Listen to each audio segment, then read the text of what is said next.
Welcome to the MamasteFit Podcast. In this episode, I'm going to be sharing my fourth birth story with baby Zoe, who, if you're watching the YouTube video, is present and accounted for. If you can't hear her. If you're you will listening probably to hear the her podcast. little baby noises throughout this episode as well. So I'm really excited to share my final birth story. So let's dive in. Welcome to the MamasteFit Podcast. This is Gina, perinatal fitness trainer and birth doula. And I'm Roxanne, labor and delivery nurse and student midwife. And this is the MamasteFit Podcast, where we empower you on your prenatal fitness, birth, and postpartum return to fitness journey. Our podcast shares how to move throughout your pregnancy to stay strong and comfortable, because pain is not a requirement of pregnancy. Understand the science of birth and how to approach recovery after birth.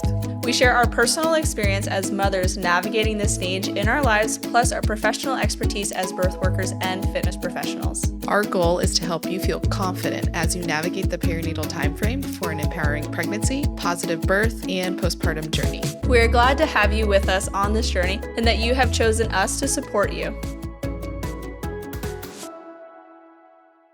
So with Zoe's birth story, we had some predictions on when she was going to be born because I talked to some psychics. I did a star chart reading. I needed to know when How was many this going people to happen. did we ask? We asked two people. Was We it had- 2 or 3? I think it was just 2. So I had a star chart reading earlier in my pregnancy because I'm into that stuff. I think it's We're cool. into the woo-woo. I would like the predictions. And she told me August 23rd through the 25th because of the moon, where they were at. I don't totally understand all the astrology stuff. I think it's really interesting. It's so in depth for me that it's like beyond my I don't have time to capability. learn it. Like there's houses and you have different types of moons for different parts of your life. And anyways, she told me the 23rd through the 25th that the labor would start on the 23rd and the baby would be born by the 25th. And I was like, that's rude. I don't want a 48-hour labor. And even my midwife was like, oh gosh, why would she predict a 3-day labor? Like, that sounds awful. And I'm like, but she did say the 23rd. And then we had another psychic who actually predicted Sophie's birth correctly, even though I did not want to believe her because she was like, she's going to be born at 41 and 3. And I was like, that's rude. I would like to not do that, please. And she was born on 41 and 3. So I asked her and she said August 19th, which was a super blue moon. It's like a super moon. It's and a blue moon. So Was it a it's blue like- moon or a blood moon? It was both. No, not a blood moon. It was a super blue moon, which is like super rare. It only Which happens a lot of people once. went into labor on Yeah. the 19th that I know. So it was like once every like 30 years this happens. And so I was like, the moon is going to be so powerful that it will just force my baby out of my body. I mean, it did. And then when I was 37 weeks, we had a tropical storm fly through the area, which brought on some prodromal labor, some contractions, but then nothing happened, which was not surprising. I was not going to go into labor at 37 weeks. Like, come on. I mean, fingers crossed. But the super moon was at the beginning of my 39th week. And so I was like, this is going to be it. And I did start having contractions. And I was like, these don't quite feel like labor, but they're wave-like sensation. They're a little strong and they're coming at a frequency. And I was like, but it doesn't quite feel like a labor contraction, but it's close enough. It's close enough. We canceled all appointments. We did. Rescheduled We were our like- entire lives. I went and got breakfast. Like, we were ready. The only person that was not at my house was the midwife because she was like, the timing will be perfect. This is not the timing. And I was like, surely it is. But it never got any closer. And it just kind of fizzled out as the day went on. My husband even stayed home from work that day because he was like, today's the day. It worked out because the birth photographer, Brittany, was also at a birth. So she was not available. So prodromal labor, which I had not experienced in previous births, which I was always kind of like, when everybody was like, I just didn't know if it was it or not. And I was like, how did you not know? Like, it's so obvious what it is. And in hindsight, yes, it was obvious that it was not labor. But I think I was like, maybe it'll turn into it. Maybe it'll shift into labor. It did not. It did not shift into labor. It was just practice. But it had wave-like sensations coming at frequency, but never got more intense and then eventually just fizzled out. And so I was like, okay. And then I was just like super crampy all week. And I was telling my husband, like, I'm good with her coming whenever she wants to come. Like, I'm feeling very patient this time around. I just don't want to be uncomfortable and crampy for 3 more weeks. Like, this kind of sucks. Like, the random contractions at night and the crampiness throughout the day was like a new thing for me. And I was just like really uncomfortable. And I'm like, can we not do this, please? But I was feeling very patient with like, she's just going to come whenever she wants to come. It'll probably be after 41 weeks. If I hit 41 and 3 and I'm still pregnant, I'll start having conversations with my midwife about like things that we can do to kind of encourage labor. But I was feeling very like good about whatever happened. And I was talking to you about it where with Sophie's birth, I felt like I was preparing for a performance. Like I had this vision in my head of what I wanted my birth to look like. I wanted that serene goddess birth where like I pull my baby from my body and it's like angels sing. And I did not get that. But I felt like pressure at the end of my pregnancy and during my labor to like perform in a way. And so this one I was kind of like, well, I'm just going to let whatever happens. If I have a water birth, that's great. If I don't, it'll be fine. Like I won't be, my baby will still be born. Just a land baby, as my children like to refer to themselves as, land babies. And so I just kind of like didn't have as much pressure on myself to like have a certain type of birth. And I was also like, well, whenever she comes, I'll probably be super late. And I just kind of accepted that. But like inside, I was still like, but what if she comes early? Like, what will we do? Maybe she'll come early. But how early? Like, I've got some things still on my list of things that I want to do. And so on Wednesday of the week, so I think this is like the 21st, my friend came over and did some acupuncture on my labor points because I was feeling super crampy. And I was like, you know what? If this is what helps me go in the direction I need to go, let's do it. And so she came over and she did some acupuncture on me and nothing really happened. I think I had some prodromal labor that night maybe, but nothing like, I knew it wasn't labor and I was like, well, this isn't progress or it won't, so I should go to bed. And then I went to sleep and I woke up and I was still pregnant. And I actually had a midwife appointment that day. So I went and saw my midwife and I was like, yeah, I was having some contractions last night. But it was also like 11 p.m. So I knew like, well, if this does progress into labor, it's probably going to be the middle of the night when it picks up. And I'm going to be really tired if I try to get up and do things to get this going. So I'm just going to go to bed. And if I wake up and I'm still in labor, then it was labor. And if I wake up and it's not, then it was just prodromal labor again. And she's like, wow, you're so wise. I'm like, thank you. I know I'm so wise. It was not labor. It stopped. And so Thursday I just kind of went through the day and was like, well, eventually labor will begin. I'm feeling super crampy. So I just had a feeling it was going to be that weekend. I was like, I don't think that I'm still going to be pregnant at 40 weeks, but I've been wrong before. And so Friday morning we woke up. It was our brother's birthday. In case you didn't know, we do have a brother. He's the younger one. He's a computer engineer, kind of a big deal. Very smart. And it was his birthday. So at like 6 or 7 a.m., I woke up to some contractions that were distinct. And I'm like, this is labor. Today, this baby is going to be born, or tomorrow. Hopefully not Sunday, because this was Friday at this point. So I texted him. I'm like, happy birthday. You might have a birthday twin today. And he was like, thumbs up. Just like, cool. You tell your dad life-changing news and he's like, thumbs up.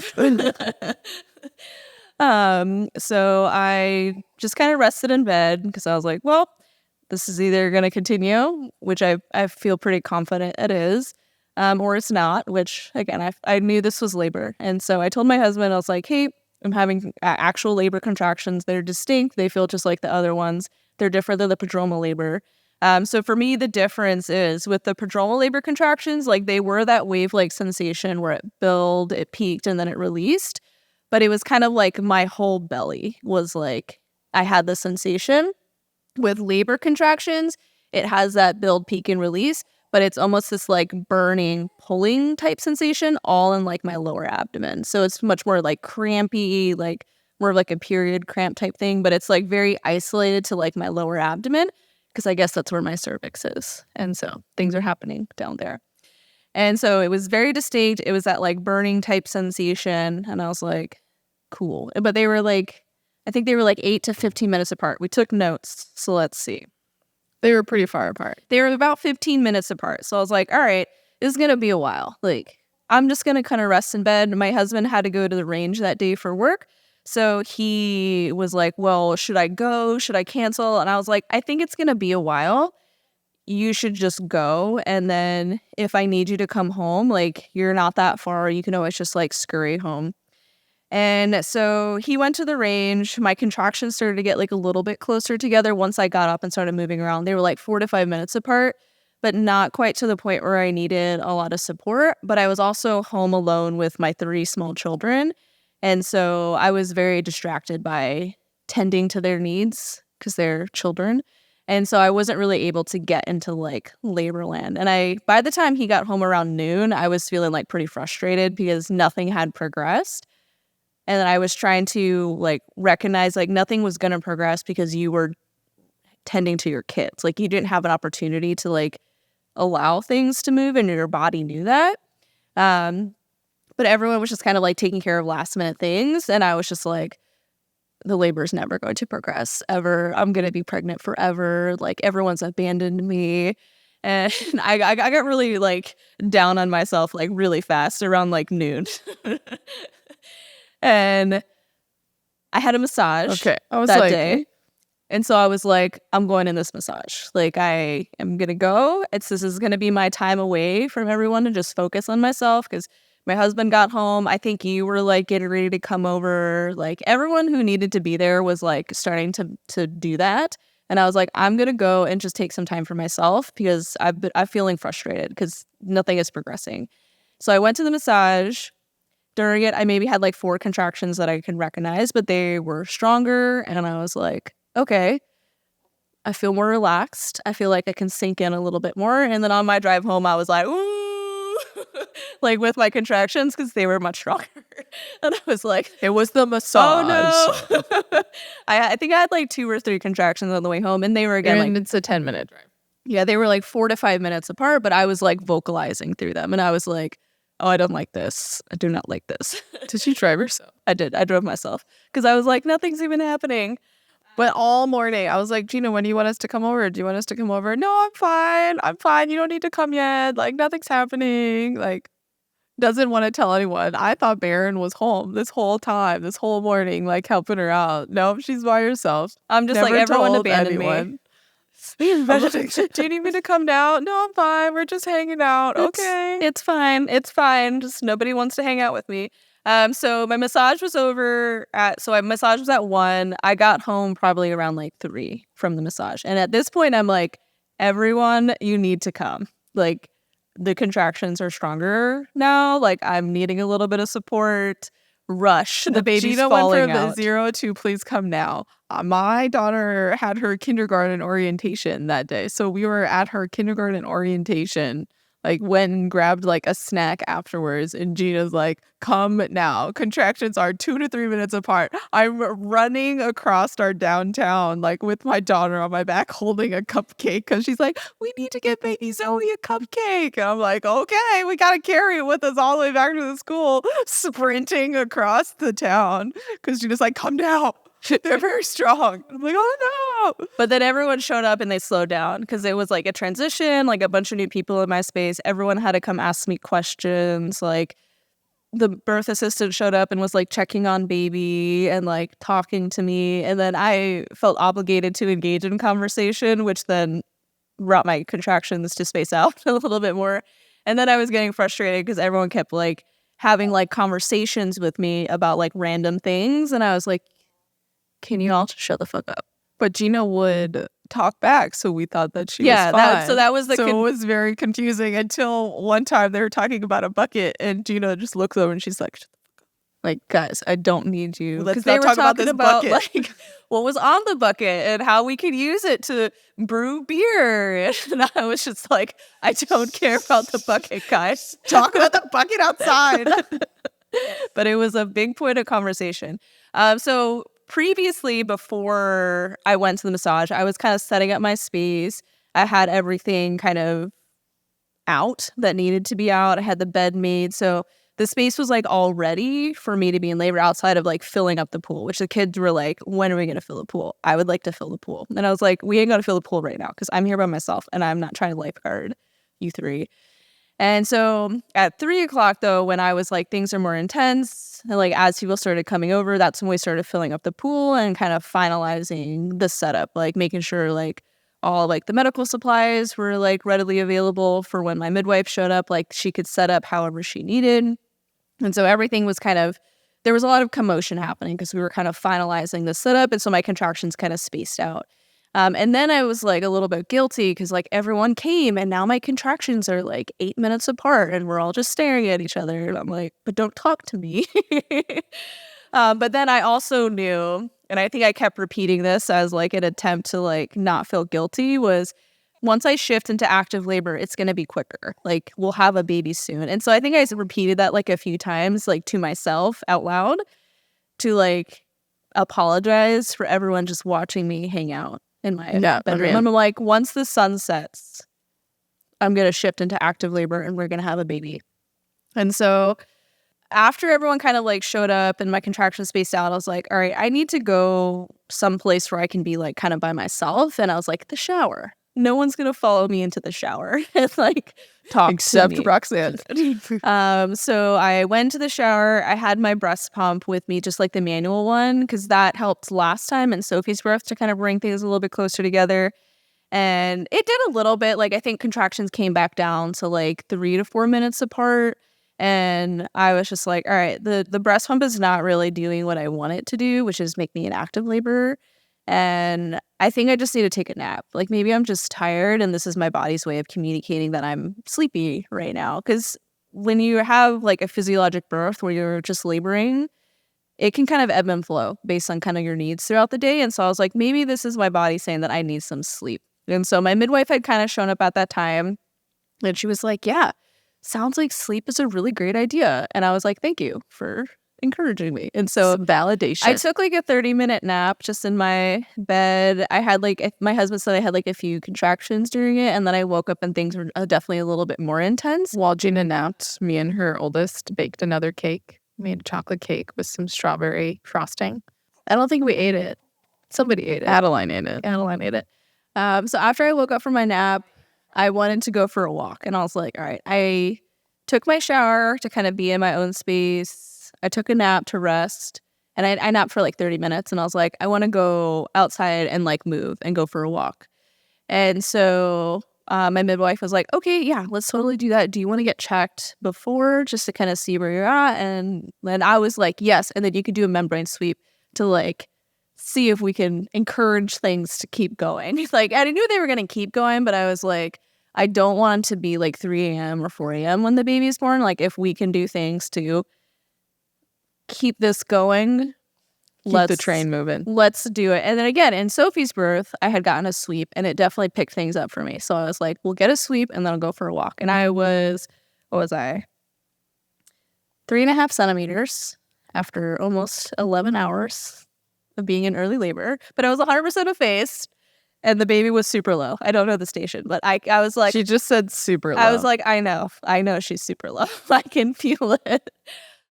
Let's take a quick break from Gina's birth story to talk about our sponsor, Needed, a nutrition company focused on the perinatal timeframe that we both utilized during our pregnancies, postpartums, and beyond. So you might be wondering what to take now that you're postpartum. I know this is the birth story, but I am postpartum now, and I still take the same prenatal that I took during my pregnancy. We get a lot of questions on that of like, now that I'm postpartum, what postpartum vitamin postnatal vitamin. So you could just keep taking your prenatal. I'm currently taking Needed's prenatal. They're multivitamin, the 8 capsule one, because there's so much good stuff in it. And I'm also taking a lot of vitamin D to help with my milk supply and then also to give her some vitamin D as well. So those are 2 products that I'm taking from Needed right now in the postpartum to help support my healing and also to help support my milk supply, support my baby. And if you want to check them out, head to thisisneeded.com and use code MamastePod to get 20% off your first order or first month of subscription. But I wasn't discouraged by the 3.5 because I was 100%. And I knew that I progressed quickly once things pick up. It doesn't really matter what my dilation was. I really just wanted to sleep. Like, she could have not told me anything. And I would like, I just want you to give me a sweep right now. And when she does the sweeps, they're not painful. I'm also like, my cervix is super soft and I'm dilated, so they weren't going to be like excruciating by any means. Like with my first birth, I got a membrane sweep when I was like 41 weeks and I was like barely dilated. Cervix was very unripe and it was very painful. But in this labor, it wasn't too bad at all. And so we went for like a 30-minute walk. My son wanted to come with us. I walked through a spider web and was like horrified, which probably stopped my labor. But the contractions were definitely starting to pick up. I was having to vocalize through them. We came back and I just kind of was like going between like the shower and the tub and just kind of going back and forth between the two. The kids were like playing in the pool like with me as I was laboring. They were kind of like hanging out in the room because I was still in like an early active labor. So I was needing support during the contractions. I was vocalizing, but I was still like very present mentally in between them. And I was kind of like laughing and like having like really small conversations. Like I was interacting with my kids, which was like super fun. But my son kept like splashing me in the pool because he wanted to like practice swimming. And I was like, bro, like I'm loving this, but I do not want to get splashed in the face. Like you need to get out. And so he was like distraught that he had to get out of the pool. But twice. Sophie was having a great time and she was like vocalizing with me and she was like hugging me during my contractions and So she sweet. was like feeding me water, giving me water from like our easy jug because we had this like 6-foot straw on it, and so she would like hold it to my mouth and be like, mommy, and then she would drink it and then she would hand it back to me and she would just kind of go back and forth between the two, and then I would have a contraction and she would vocalize with me as my husband like squeezed my hips, and so it was like very sweet. And then she wanted to practice kicking, and so she'd hold on my hands and like she'd be like kick, kick, kick, kick, kick, and like kick her little feet in the pool. She's much smaller though, and she was kicking away from me. My son was like directly splash in my face. But eventually, like I wanted to get out of the pool because like the temperature would start to drop after it was open for a period of time. And so usually I think about like an hour after being in the pool, it would start to get kind of cold. And I'd be like, okay, well, let me get in the shower where it's hot. You guys refill this, put more warm water in it, and then I'll come back. And so then I would get out, go to the shower. Around like 8:30 is when the sun set. And I was like, active labor is going to start soon. I was like, once the sun sets, active labor is going to begin. And it did. So around like 8:30, we have a video of me being like, I'm just thinking about her getting squished because I saw like a reel where somebody was like, during my unmedicated birth, I just thought about like what my baby was going through. Like they're just getting smushed with every contraction. And I was like, she's getting smushed in there. I'm sure she's fine. It's like a big hug. So I decided that I wanted to get in the shower around like 8:30, like 9 o'clock-ish. And I was like, I was having a harder time with these contractions. Like in my previous labors, it would build, it'd be this 10 to 15 second peak, and then it would release and let go. And I would like gaslight myself to say like, my contractions are only 10 seconds long. These ones were like peak, like 50-second peak, and then release. And I was like, this is rude. So I couldn't do my normal like mental tricks to relax during the contractions because the whole contraction was so intense. And so I was just like, hanging on, and I was just thinking like the whole time like relax, relax, relax, relax, just like let go, just try to let go. And I would do like hip shifts during to try to like stretch my pelvic floor to try to help me relax down there, and like really deep like vocalizations the whole time. It was like the only way that I could like relax as much as I could.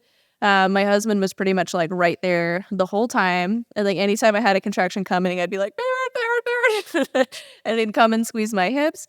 But it was just like so much more intense with like every contraction than in my previous labors. And so all my little tricks of like progressive relaxation, start between the eyes and the jaw, like, no, I didn't have time to think about that. Like I was so just like, I need to just be in this contraction. I should have asked you, like, can you talk me through it? Because I was like, I couldn't do it myself mentally. And, but I was like, also like, I couldn't think enough to be like, Roxanne, talk me through progressive relaxation. I need help. Like, I was just like, holding on for dear life. But it was just so much more intense. And I was like, okay, well, it's 8:30, or I guess it was probably like closer to 9 at this point. I was like, my active labors are like 3 to 4 hours long, so we'll have a baby before tomorrow. I just got like, 2.5 more hours to go. Like, it'll be fine. It'll be fine. And so I was just telling myself, like, you only have to do this for like 3 or 4 hours, hopefully. Like, it'll be fine. It'll be fine. And so about half an hour into that, I got in the shower, which I guess is where I was like 10 minutes ago. But I was in the shower and I was like, man, like, I'm feeling like just more pressure in my butt. Like, and I looked at my husband and I was like, I think the baby's going to be coming soon. I'm feeling just like more pressure. Like, I don't feel like I'm pushing yet, but like, I don't think that we have much longer to go, but I don't know what time it is. And so I think I still have like 2 hours though. And so, I was feeling more pressure, not quite like I need a push, but I was like, it's probably going to be coming soon. And I kept trying to check myself to see, like, can I feel anything? And I was like, I don't know what I'm checking for. I'm like, well, I must got a lot left to go because I don't feel anything. That feels like a head. And so then I was like, okay, well, I think I have to pee. But I had said that I felt pressure. So everyone was kind of panicking because they were like, she really wants to have a water birth. Like, she hasn't had a water birth yet. And so I'm like, I want to go to the toilet to pee. And I'm also in the shower. And so, like, I think you and Baron were kind of going back and forth on, like, what to do if I start pushing. And I remember him being like, I will just carry her to the Yeah. We were like, she wants to be in the tub for when she pushes. I was like, Baron, if she starts pushing, we just gotta grab her and throw her in the tub. He's like, I will just carry her there. Yeah. Like, she's going to be in the water. Like, it'll be fine. We will take care of it. And I remember, like, kind of hearing this conversation and I was like, cool, like, I'll end up in the water somehow. Like, if I randomly do start pushing in the shower. And so I was like, I really just want to pee because I feel like that'll help me right now. I hate laboring on the toilet. Like, I try to pee. I kept telling Gina to just pee in the shower or pee in the tub. And she's like, no, I need to pee on the toilet. And I was like, do you? So I made my way to the toilet and I was like, I'm just going to pee really quick and then I'm going to go to the pool. And I sat down and a contraction started and I started to cry. And I was like, Gina panicked. I was like, the world is ending. Oh my God. Like, if I wasn't in transition yet, I definitely hit it right there. And I stood up. I think I did pee. I don't remember. After you finished breathing. I stood up. I was crying. I don't even remember what I was saying. I was probably just things like, I just feel really overwhelmed right now. Or I think I just start like narrating like my internal thoughts during transition. And so I'm like hanging on to my husband, just like sobbing, like, I just feel really overwhelmed right now. This is, and then I think I peed. And then I was like, I would like to go to the pool. And he like helped me back to the pool. And I labored in there for a little bit. And at this point, when I was walking to the pool, my midwife was like, would you like to be checked to see, for some like motivation? Because you might almost be there to push. And I was like, nope. I will not be checked because I cannot be told that I'm anything less than it's time to push. And I know that you could just not tell me, but then I'll know that I'm not ready to push. And I cannot be told anything else. Like, I will either start pushing soon or I will just not know what I am. And she did this the last labor too, where I was like near pushing and she's like, would you like to be checked? And the same thing, I was like, I cannot be told anything less than 10 centimeters right now. Like, I know it doesn't mean anything, but I will not be told anything less than that. I'm just going to get and so I get in the pool and I'm like, yeah, definitely feeling a little bit more pressure. And like my children are surrounding the pool and they're watching and they're like, this is amazing. And then I'm like, oh yeah, I have to push. Like this baby is, and I didn't like mentally think like, okay, now we push. Like my body was just like, ugh, and we're just gonna do this. And it was very loud, not shocking. I was like roaring with it. And I checked myself and I felt a bulging bag and I was like, yes, please break. please break. And so when I was pushing, I was trying to like claw at it because I'm like, once this bag breaks, the pressure will decrease and my baby will be born. And so I only pushed like 4 times before she was born. So the first contraction, I was like, okay, break, break, break. And then in the videos, I'm like, please break, please break. And so then the second contraction or the second push, I was like, same thing. I was trying to break the bag. And then you were like, hey, why don't you stand up? Because for your labor, that's what, sometimes just changing positions is what pops in. And Gravity. I was like, in the water, gravity is not as strong, so it can't pull the baby down as much. So when you stand up out of the water, that can help like pull the bag down. yeah. And so I was like, fine. Because pushing is the most intense part for me. Like, it's just like so much pressure. There's just so much happening down there. But I know that I'm done. So I'm like, all right, we can do this. So I stand up very unhappily. No one's happy to stand up Nobody's out really of the happy water. to do that. I'm like, fine, I'll stand up. And we actually have this really cool picture where like my whole belly is like pushing so hard that, I mean, we'll put it on the YouTube video, but it was like, wow, that's really wild. So I stand up, and this is when I like make eye contact with my youngest, who at this point is maybe I don't want to say she was traumatized, but she was scared because she thought I was hurt. Yeah. And so I am like roaring to push the baby out, and I make eye contact with her, and she's just like, what is happening? Scream crying. cries. Like, mommy, owie, mommy, owie. And I'm like, The video. sorry, girl. It's so sweet. The baby's going to come soon. It'll be fine. At this point, they all run out. So my mom like grabs all 3 of them. I asked my son later, like, were you scared? And he's like, no. No, I'm brave. It was fine.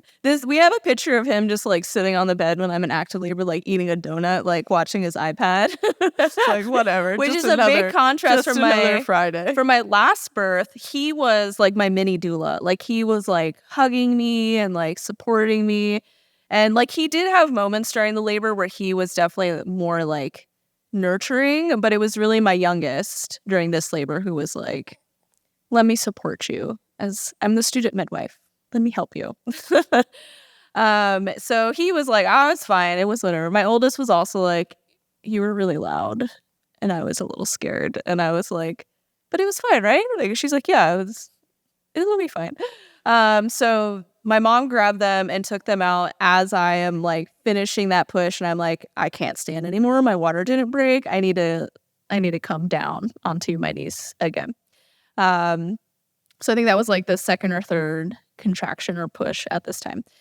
And so as I sat down or kneeled back down to finish that push, I reached in to check again, and I was able to snag my bag finally, and it broke. Or it was just like timing. It just broke as soon as I sat down. And I think I might have been like, it broke, which nobody heard. No. I like kind of like whispered it, like the bag just broke. And then, or maybe it was the very next contraction. It did. I don't know. Anyways, time is magic. So now the fourth contraction, is either this is the one that the bag broke or it broke on the previous one. I had think you another said push. finally. Yeah, when they I broke. must have said just finally. And everyone was like, cool, the contraction's over. Yeah, that's where we're like, okay, finally the contraction's over. Cool. So the fourth push came. I pushed either this is the one that it broke or it broke the previous one. Not that important. And her head was starting to come. And I was like, you said something. But so I knew that her head was coming. And so I was like, I need to focus right now because I'm in the pool. Nobody can see. And I need to not tear because I don't want to get an unmedicated repair. I mean, you get local anesthetic, but like, But it's still not I don't comfortable. want to have to get stitches. And so I like focused, but I was like kind of coming down from like, but I'm still pushing at this point. And you thought that I was in between contractions. So you were like, Gina, just take a deep breath. Or like you said something to like relax. And I was like, Gina's just like, I was like, oh yeah, I need to relax because her head is coming. And so like you cued me and I was like, serene birther.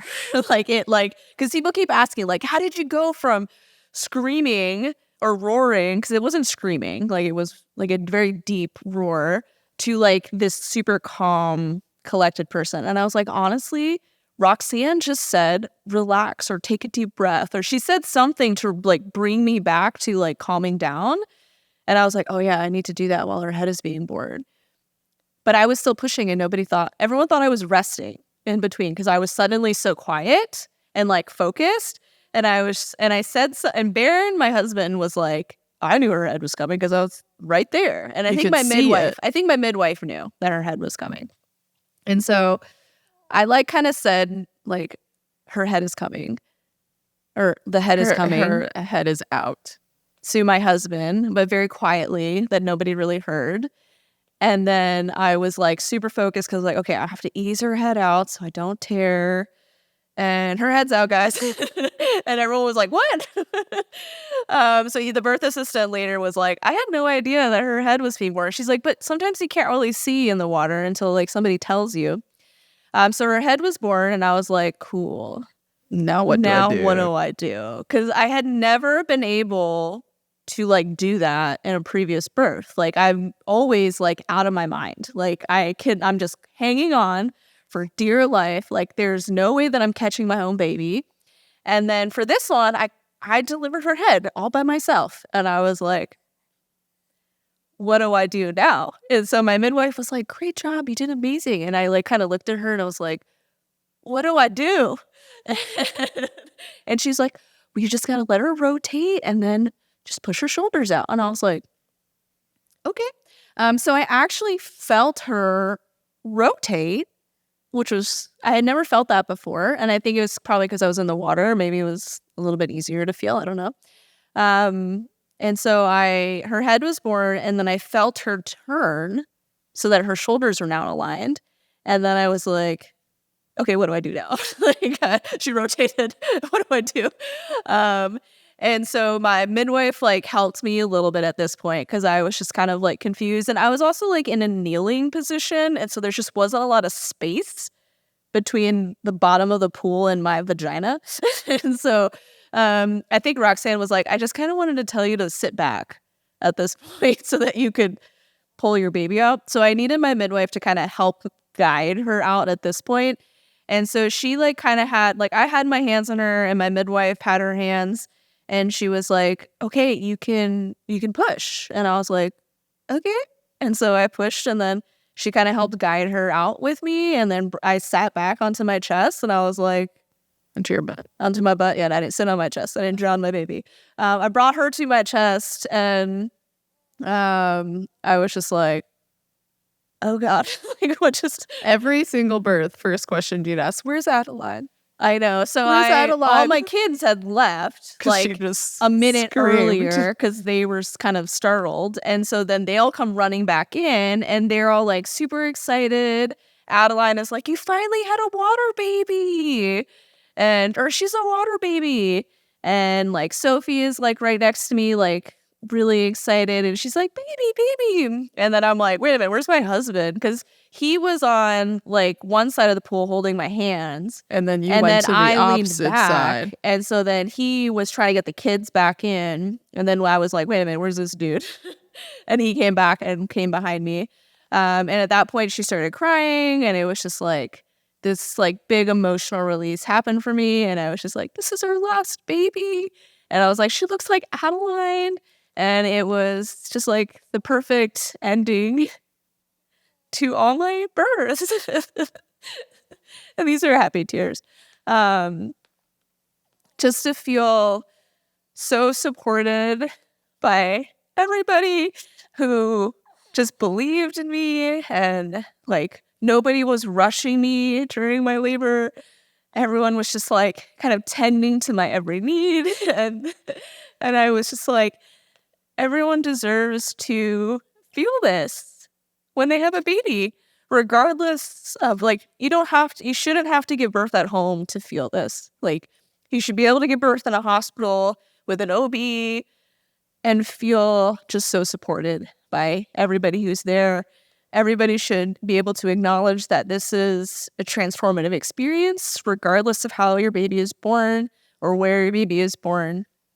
And so I think like postpartum, I was like I was feeling really sad for my first birth, where I didn't have that. I mean, I was surrounded by like you and like my family members that were all like, we're here to support you. We're excited for you. But I had this like other team that I didn't know that was not as supportive. And so like I think back to like my first birth and I'm like, man, like that really sucks that I only get to experience this 4 times in my life. And one of the times was like kind of traumatic. But the next 3 were really powerful for me. And I'm really glad I had those experiences. But I'm like, I wish I had that for all 4. Like, it sucks that the first one was like a trial run because I just didn't know. I didn't know what options I had or that birth could be this amazing experience. Because I just, like, I grew up thinking it was the most pain you'll ever be in, like this really scary, like, curse that's put on women. And so, like, for the majority of my first pregnancy, I was like, oh, like, you just show up and you, like, give birth and you get an epidural and you just do whatever the doctor tells you to do. And this is not to be like, you shouldn't do what your doctor tells you by any means.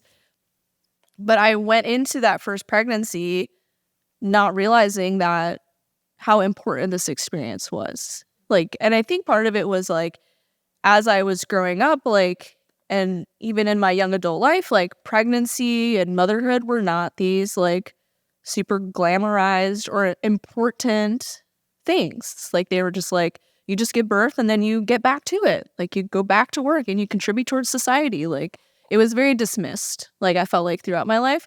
And so I went through it and then I was like, oh my God, like this is a really big deal. Like why have I been lied to like my whole life? Like not in regards to like everyone should stay home, but it's like I could have moved through that pregnancy like feeling so much more confident and empowered by the experience. I could have prepared for that birth differently. Like I could have still given birth in a hospital, but I could have been more empowered like doing it. And so it was sad to me that my whole first pregnancy and birth was like this trial run that I didn't need to have if there was just like more understanding of how important this experience was. So really glad that the last experience though was so positive. It was very intense. It was the most intense birth. Like from when active labor started to baby being born was less than 90 minutes, which was the fastest by far of all of my births. 4th baby I've held. Very intense. It was definitely somebody asked me like, was it your easiest labor? I was like, I mean, it was the fastest one. It was the most intense though. Like, so it definitely like cemented that this was the last baby for us. Like I felt very powerful to do it, very like empowered. It was a good experience. Like I'm obviously glad that I did it, but I am also glad that it was the last time that I had to do that. Because Owen's birth, like the contractions felt super manageable. It was still very intense, but I was like, I could do that again. And then same with Sophie's birth, like the contractions were very manageable. Like I was like, I can do that again. And this one, I'm like, I could do it again, but I would like to not do it again. I'm good. The 3 times was enough for me. So this is our final baby. Of course, it's like the end of an era, which is very sad. The last MamasteFit But baby. you can't just keep having children. Like, I mean, you could. It's just not. It's not sustainable financially or mentally. Or like mentally or emotionally. I feel even during my pregnancy, I just felt very complete as well, where I was like, this is the final like piece to our family. Like I feel very like complete with it. And I thought I would feel more sad during the pregnancy to be like, oh, this is the last time that I'll feel my baby kicking inside or I'll feel her hiccuping or but I didn't have that like feeling of sadness. And even during labor, like when we were on one of our walks, I was like, people keep asking me if I am like sad that this is the last time. And I just feel very complete. Like I'm not like sad for it. And then during the labor, I'm like, I'm not sad that this is my last labor. Like, I'm glad to go through the experience. And it wasn't really until postpartum that I was like, this is my last baby. Like, Postpartum hormones. And it definitely hit me hard on day 3 where I was just like, this is the final piece. Like, I'm never going to experience birth or pregnancy again. Like, I'm never going to have a little baby again. Like, they're all going to grow up and move out and I'm going to be left alone. And so some of the advice that I was receiving, because I think obviously, like, I would like to think that most people go through this with what they believe to be their final child, or even just, I feel like I go through this every postpartum because it's like the end. It's the start of a new chapter, and it reminds me that all chapters end. And so I'm just like, oh, I know. It gets really dark real fast. So some of the advice that I was given was, 1, it's okay to feel whatever it is that you're feeling. And I definitely found that the more I had an emotional release, the better I felt. So I just started telling my husband what I was feeling. And I was like, I'm feeling kind of sad right now because this is our final baby. I don't want any more children. Like, I'm very happy with the 4 kids. I feel complete. I'm not going to trick you into another baby. Like, I mean, I didn't trick him. Like, he always agreed. But after Sophie, I was like, I won't stop crying until you say that there's a possibility we can have a 4th. And he was like, oh my God, sure. And here we Calm are. down. I was like, it's not that I want another baby. I'm just like struggling with knowing that like they're going to grow up and it's just really hard. And then one of my other friends, she's in the same era as us of like very young children. And she's like, everyone I work with has teenagers. And they're all doing like a lot of fun stuff with their spouses. And she's like, so when your kids grow up, you're not alone. Like, you have your husband who you hopefully like. And I was like, Hopefully. oh yeah, I guess he's still going to be there. And that's like such a big part that a lot of people like almost forget. And my husband has to remind me of when I'm frustrated with him, that he's like, after these children leave Roxanne, he's like, they will not live with us forever. But why? Hopefully. They all move out. They live with us for 18 to 22 years, maybe a little bit longer, depending on their life trajectory. Hopefully they do not live with us forever. And he's like, and after they leave, it's just me and you. So I hope that you still like me. And we kind of need to like each other still throughout this whole child's raising years. So don't forget about your spouse, guys. Yeah, so that really was comforting to me. Because I was like, oh, like, it's not like they move out and then Never see I'm them alone. again. Yeah. Like, I still got this dude that I can hang out with, I guess. Also, I'm 36 years old and I see my mom every day. Yeah. She ain't got rid of me. She lives 3 doors down from me, literally. I'm like, she can't get rid of us. I know where She's she lives. probably like, oh my God, like, can these kids just move? She does. She would like us to stop having babies, though. She's like, no more, please. She can't watch. I'm like, because they're like, you have 18 summers. I'm like, I'm 36. This woman cannot get rid of me. Like, we're good. And so that's comforting in a way. And I also find that I don't like long for my children to be like babies again, because they're all really cool at the ages they are right now. And I'm like, oh, but if she was a baby, then I wouldn't have my 7-year-old. And I wouldn't have my 4-year-old or my 2-year-old. And so it's like every new phase is just like so cool that I'm like we have to go through them in order to experience them. And so it's our final baby. And I'm glad that I had such a powerful experience to kind of finish. I finally got a water birth. You did it. I did. You got a serene birth. I caught my own baby, which I never thought I'd be able to do. Look at you. I finally did the gentle pushing that I see everyone talk about, where they're like, maybe it's the key is the water. Gently breathe your baby out. I'm like, maybe it's the water. Bitch, I could not do that. Like, stop telling everybody that that's what they have to do, because when they can't do it, they feel like they did something wrong. But I finally did it. So it must not be that hard then, Gina. Yeah, I just needed some practice. Just have 4 kids, and by the 4th one, you'll figure it out. By the 4th one, you'll figure it all out. So it was the perfect ending to a very positive chapter of my life, and I'm very excited to see what her personality is like. Right now, she's a potato, so she just kind of stares at us. And in about a week, she'll start smiling, and we'll be like, she likes us. She likes being here. The kids are like super obsessed with her. I have to like fight them because they all want to hold her like all the time. So sweet. My oldest is definitely like the mini mom to her, where she's like, can I hold her? I'll take care of her while you take a shower. Or so that's all really nice, and feeling very supportive in my postpartum. We're kind of coming to the end of our little postpartum bubble where I'm actually emerging from my home and being, I mean, I was pretty productive. I was keeping a person alive and making all of her milk, which is incredible. Like, the female body is amazing. I mean, like, I made this person. Advertising a book. I made this person. I nourish her with my own body. I think was breast milk from blood or something. I don't know. Like, Yeah. I make her own food. Like, that's incredible. Like, how did I not know that this was like the most amazing thing ever? Unless we don't talk about it. We talk about it. Well, yeah. Previously, But like, people we don't talk didn't. about it. And then my book was released. I It was really good timing because I wasn't in a diaper at the book launch. I know. So everything happened perfectly. They did. Thank you, Zoe. I appreciate you. She's perfect. Yeah. So that is Zoe's birth story.